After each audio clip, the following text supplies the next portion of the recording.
Bismillahirrahmanirrahim. Assalamualaikum warahmatullahi wabarakatuh.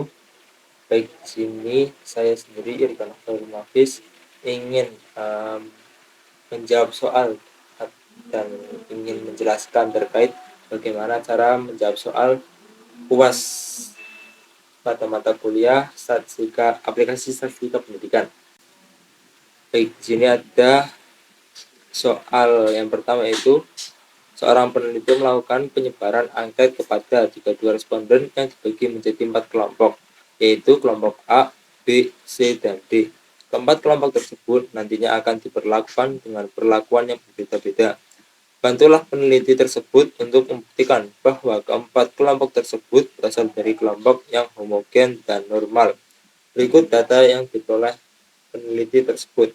Baik, di sini kita disuruh mencari normalitas dan juga homogen dalam data kelompok tersebut. Oke, langsung saja kita akan mencarinya di aplikasi SPSS. Aplikasi SPSS. Di sini pertama kita ke variable view. Kemudian di sini kita tulis kelompok A. Kelompok A begini ya. Jangan memakai spasi karena nanti tidak bisa gitu. Terus di desimalnya ini 0. Oke. Kemudian di measure kita pakai skala, menggunakan skala. Oke. Kemudian bawahnya kita tulis kelompok B. Seperti tadi, seperti yang pertama, menggunakan skala. Oke, lanjut dan seterusnya sampai kelompok C. Sampai kelompok D. Kelompok C sekarang kelompok D.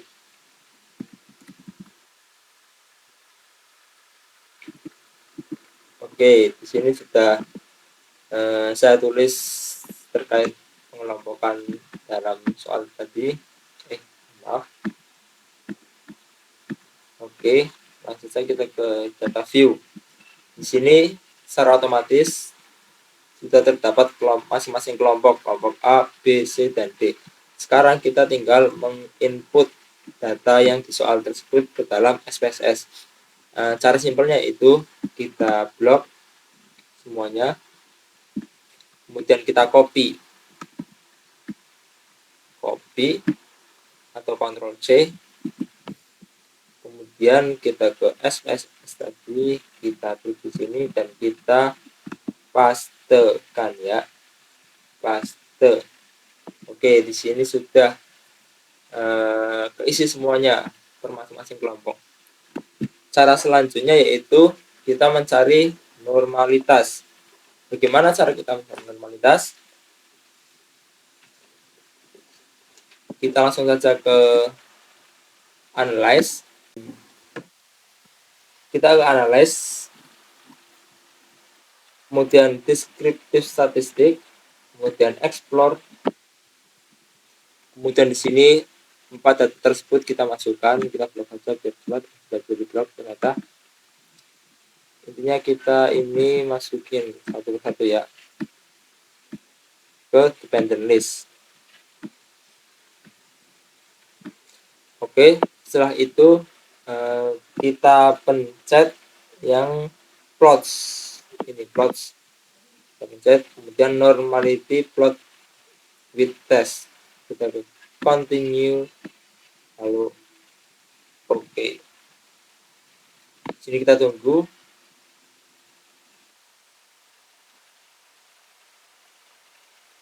Nah, di sini sudah secara otomatis kita mendapatkan hasil kerja dari SPSS tersebut, aplikasi tersebut. Dan di sini yang kita lihat yaitu yang test of normality ini. Ini data yang kita ambil. Oke. Jadi cara menjawabnya itu kita tulis di Word lagi ya. Kita buka Word baru. Nah, ini dokumen. Oke. Di sini ditulis dulu nama.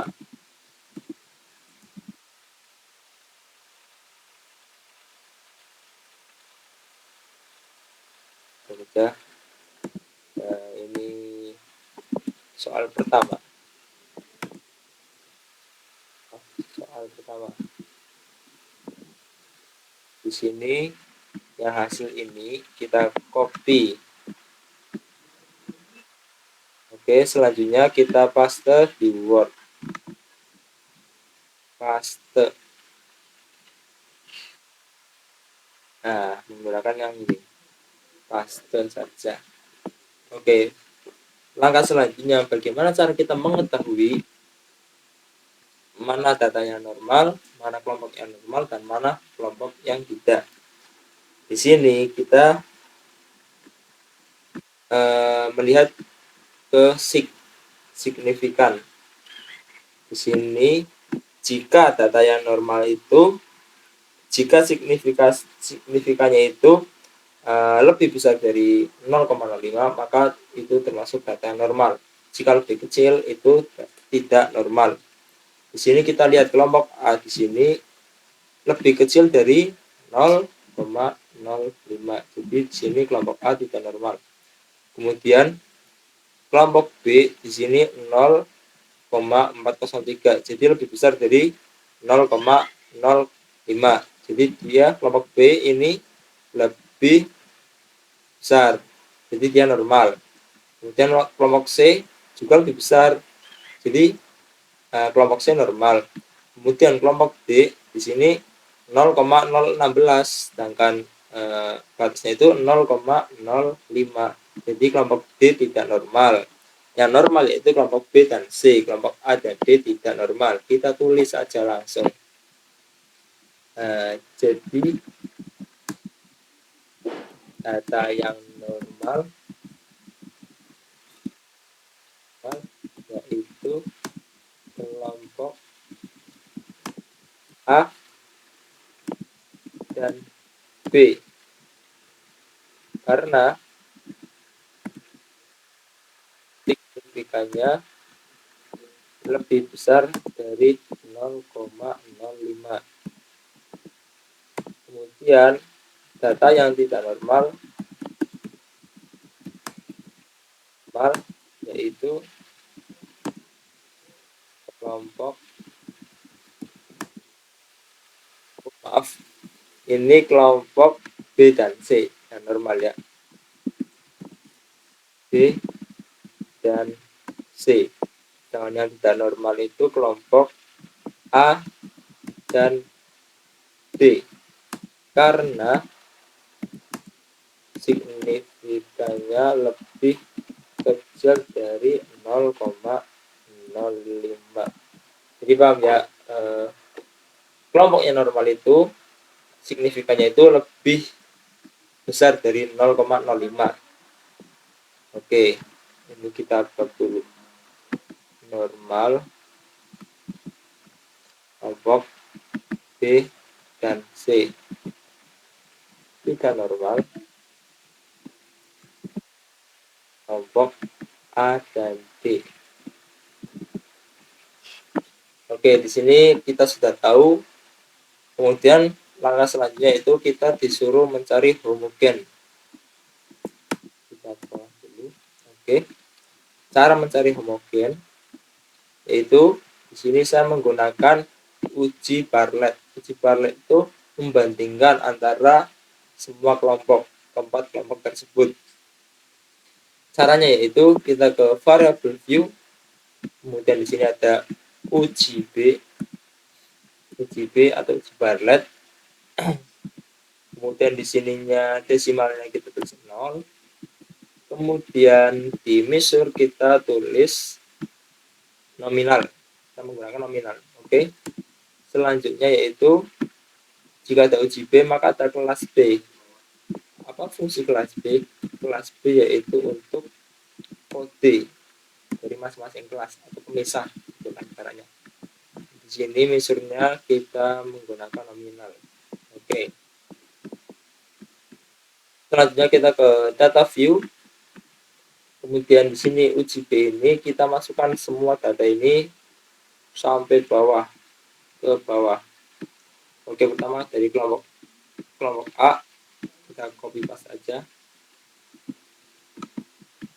copy, paste. Oke, di sini kita dari kelompok A ini kita beri kode satu kelompok satu. Oke, kemudian kelompok B ini kita copy, sini, kemudian kita paste. Di sini kita kasih kelompok kedua, kodenya berarti kelas B nya 2. Kemudian kelompok C kita copy, paste di sini. Yang kita tulis 3. Oke, di sini kelompok D-nya kita copy di sini, kemudian kita paste, dan di sini kita tulis 4. Oke, di sini kita sudah mengisi semua data yang diuji B dan di kelas B. Nah, bagaimana cara kita menentukan homogen? Pertama kita ke analyze.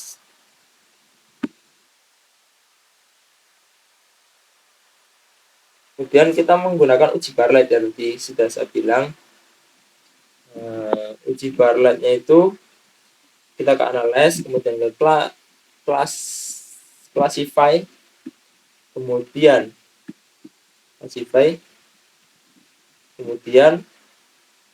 kita ke discriminant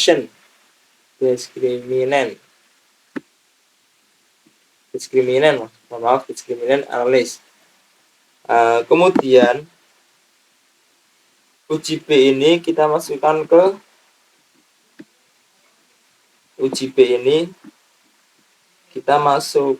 ke independen. Oke. Sementara kelas B kita masukkan ke grouping variable. Nah, di sini ada tanda tanya.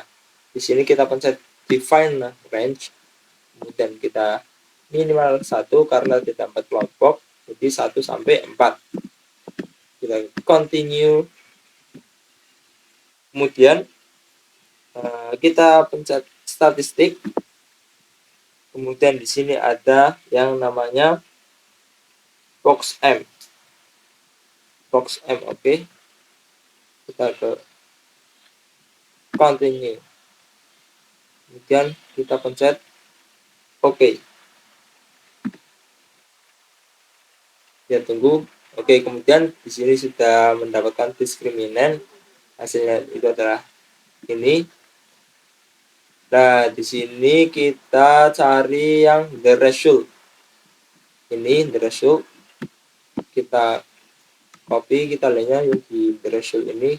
Kita copy, kemudian kita ke jawaban, kemudian kita pastekan di sini. Paste. Nah, di sini kita lihat signifikannya. Di sini 0,428. Oke. Jika signifikannya lebih dari 0,05, maka data tersebut yaitu homogen. Jika tidak lebih dari 0,5, maka tidak homogen gitu. Nah, di sini kita lihat signifikannya ini 0,428. Jadi signifikannya lebih dari 0,05. Kesimpulannya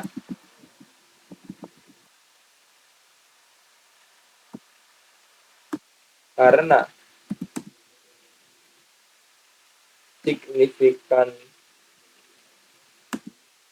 lebih dari 0,05, maka data tersebut homogen. Ini kita blok. Ini nanti homogen, oke. Kemudian kita lanjut ke soal kedua.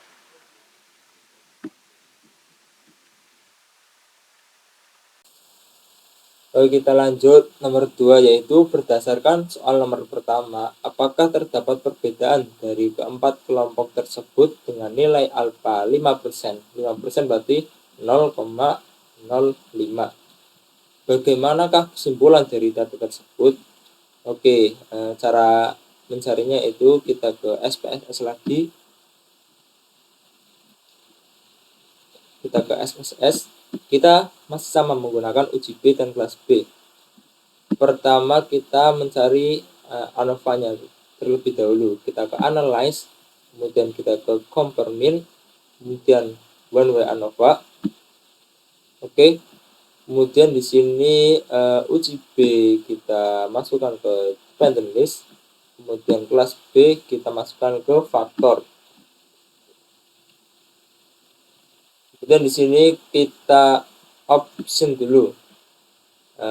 Kemudian homogeneity of variance test kita continue, kemudian kita oke. Dan di sini sudah tertera homogeneity, dan di sini kita lihatnya itu di level ANOVA tersebut.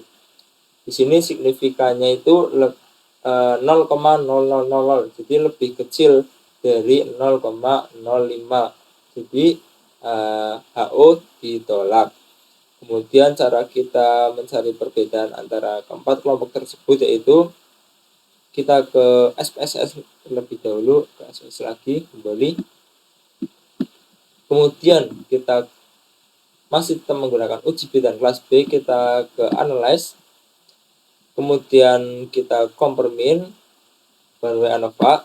Oke. Kemudian kita klik post hoc. Oke, kemudian kita menggunakan yang ini, save. Oke, kita centang. Kemudian di sini signifikannya itu 0,05 karena di 5%. Kita continue. Kemudian kita oke. Dan di sini sudah tertera post hoc test. Kita lihat yang di sini, multiple compressions. Kita copy saja, langsung copy. Kita pindahkan ke Word. Kita tulis nomor 2 di sini ya. Jangan lupa nomor 2. Oke, di sini kita pastekan saja. Dan di sini sudah tertera tabel dari SPSS yang tadi. Kemudian di sini penjelasannya itu terkait perbedaan dan tidak ada perbedaan. Di sini kita bisa lihat di sini ada bintang. Jika tabel di sini terdapat bintang, maka ada perbedaan antara tabel 1 dan kelompok 1 dan kelompok 2. Ini ada bintang, jadi ada perbedaan. 1 dan 3 tidak ada bintang, 1 dan 4 tidak ada bintang. Oke. Kemudian 2 dan 1 ada bintang, 2 dan 3 ada bintang, 2 dan 4 terdapat bintang. Kemudian kita cari lagi di sini 3 dan 2 terdapat bintang. Jadi terdapat perbedaan. Dan di sini 4 dan 2 juga terdapat bintang. Jadi terdapat perbedaan. Kita tulis sini yang terdapat perbedaan yaitu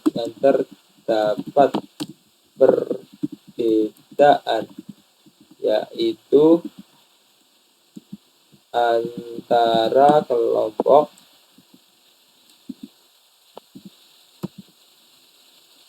apa tadi?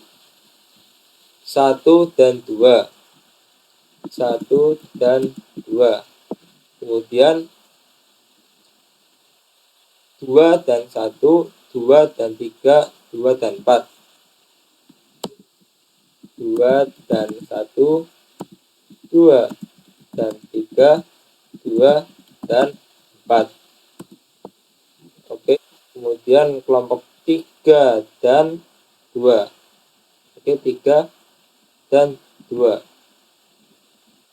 3 dan 2. Kemudian lanjut kelompok 4 dan 2. 4 dan 2. Oke. Di sini terdapat perbedaan dari masing-masing kelompok. Tapi di sini ini kita lihat nih 2 dan 3 sama dengan 3 dan 2. Jadi kita hapus saja salah satunya. Ini hapus. Kemudian ini sama seperti bawahnya, ini hapus. Kemudian 1 dan 2 sama dengan 2 dan 1, ini hapus saja. Maka. Oke.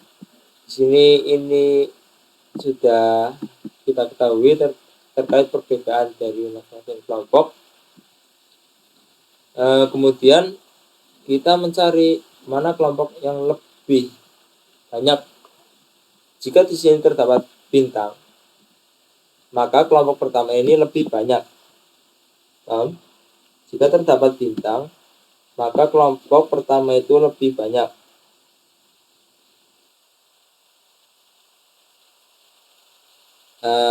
Langsung saja kita cek satu persatu. Di sini terdapat bintang. Jadi kelompok 1 lebih banyak dari kelompok 2. Tulis saja. Biasanya jika terdapat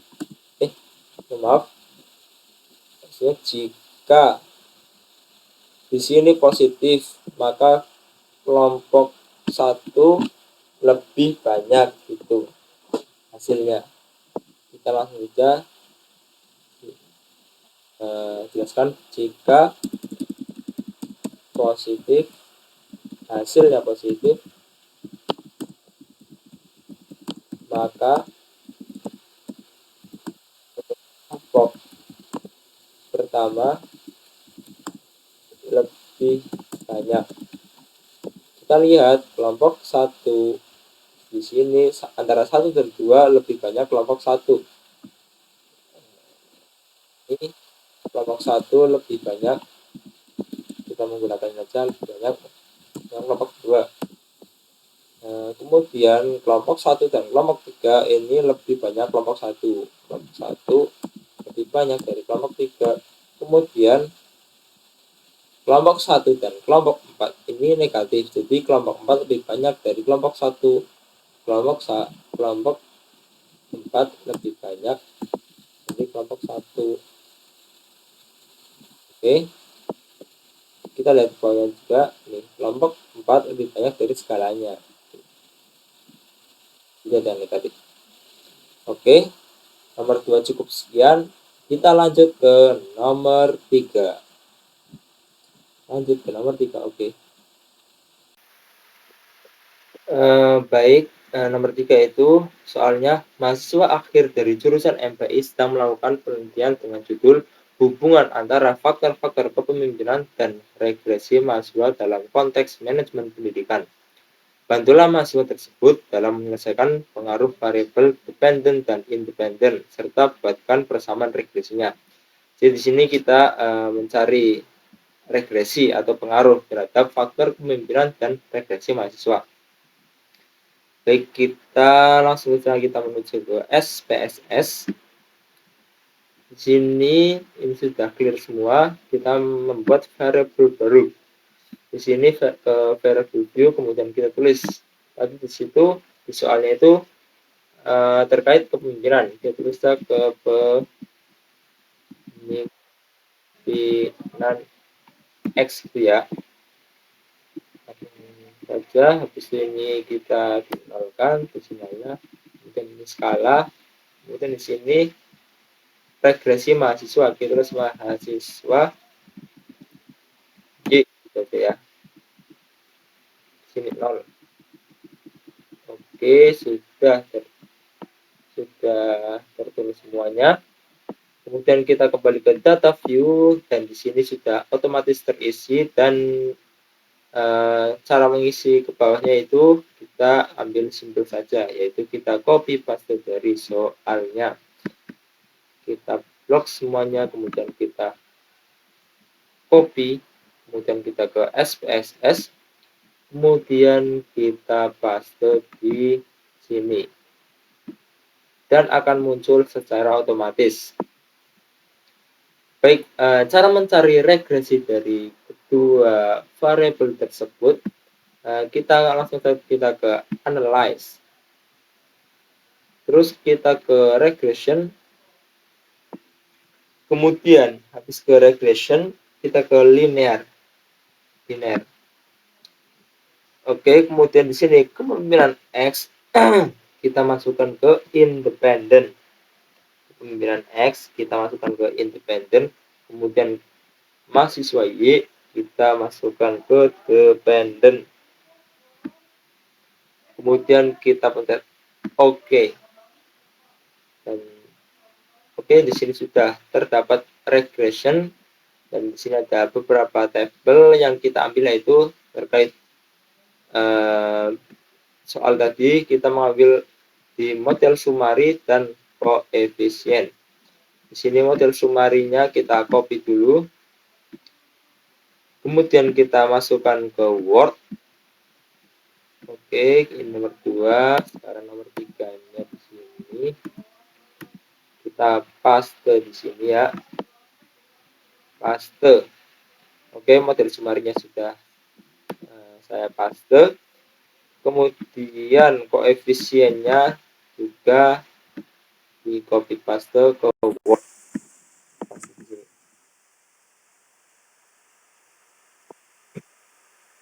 Oke, bagaimana cara kita melihat persamaan dari kedua variabel tersebut? Jadi persamaannya itu kita menggunakan rumus Y sama dengan A tambah BX gitu. Y sama dengan A ditambah BX gitu ya. Oke, ini cara. Oke, Y. Jadi Y sama dengan A. A kita lihat di bawahnya B ini. 14,872. 14 titik koma 872 ditambah B. B-nya kita bawah ini. 1125x 1,125x gitu ya. Ini terkait persamaannya sudah kita ketahui. Kemudian terkait berapa persen pengaruh antara kepemimpinan dan mahasiswa dan regresi mahasiswa, pengaruhnya kita lihat di model summary di sini. Berapa persen pengaruh? Berapa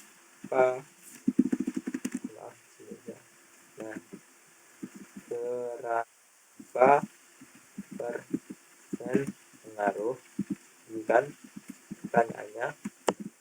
Oke, kita lihat saja di R square. Di sini ada 944. Jadi di sini kita lihat di R square sama dengan 944.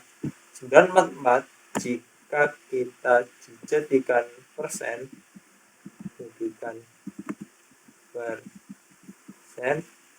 maaf ini 0,94,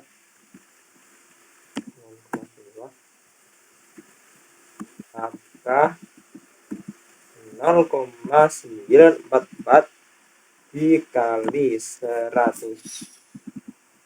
yang hasilnya yaitu 94,4%. Oke, di sini seberapa kuat antara pengaruh antara kepemimpinan dan regresi mahasiswa itu, ini termasuk sangat kuat, yaitu 94,4%. Kemudian persamaannya itu di sini sudah tertera persamaannya. Oke, mungkin di sini semua soal telah saya jawab. Nomor 1 yaitu terkait normalitas, dan di sini sudah kita ketahui bahwa kelompok B dan C itu dia normal datanya karena signifikannya lebih dari 0,05. Kemudian kelompok A dan B dia tidak normal karena signifikannya kurang dari 0,05. Kemudian terkait homogen di sini dia termasuk homogen karena signifikannya itu lebih dari 0,05. Di sini kita lihat signifikannya itu 0,428. Signifikannya ini kita kasih sama dengan aja supaya jelas, 0,428. Jadi lebih besar dari 0,05, maka termasuk homogen. Kemudian terkait soal nomor 2 yaitu terkait perbedaan antara keempat kelompok tersebut. Di sini terdapat perbedaan antara 1 dan 2, 2 dan 3, dan 2 dan 4.